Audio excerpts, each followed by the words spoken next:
mafia tanah telah menyengsarakan rakyat. Rakyat terancam kehilangan haknya, hak atas tanah dan juga bangunan.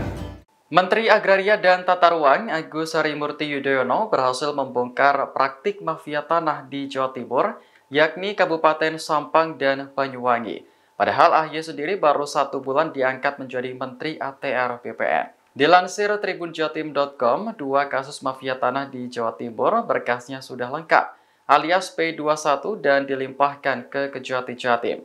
Ada 5 tersangka dengan luas objek tanah 15.652 meter persegi, di mana kerugiannya ditaksir mencapai 19 miliar rupiah. Dalam kasus ini, Kementerian ATR BPN berkolaborasi dengan Polda Jawa Timur dan Kejaksaan Tinggi Jatim. Ketua Tim Satgas Anti Mafia Tanah, Brigjen Pol Arif Rahman menjelaskan, modus operandi 2 tersangka di Banyuwangi. Mereka menggunakan surat kuasa palsu untuk melakukan pemisahan sertifikat tanah di kantor pertanahan setempat. Selain itu, keduanya juga bersekongkol untuk melengkapi persyaratan permohonan pemisahan sertifikat.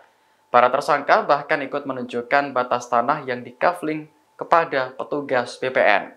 Atas kasus ini, Menteri AHY berkomitmen untuk terus memberantas mafia tanah di Jawa Timur. Tahun 2024, target operasi mafia tanah meningkat menjadi 82 dari yang sebelumnya hanya 60.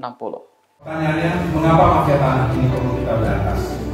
Pertama, mafia tanah menyengsarakan rakyat. Saya ulangi, mafia tanah telah menyengsarakan rakyat. Rakyat terancam kehilangan haknya, hak atas tanah dan juga bangunan yang mungkin merupakan kekayaan atau aset satu-satunya yang dia miliki. Kedua, mafia tanah juga merugikan negara. Sangat merugikan negara. Negara kehilangan pendapatan akibat tentang mafia tanah dan tentu saja mereka akan menghindari transaksi yang legal. Yang seharusnya para pihak bisa membayarkan bea dan pajak kepada negara tentu tidak terjadi ketika ini dikooptasi oleh para mafia tanah. Dan selain itu, mafia tanah juga telah menciptakan ketidakpastian hukum, sehingga ini akan menghambat proses investasi.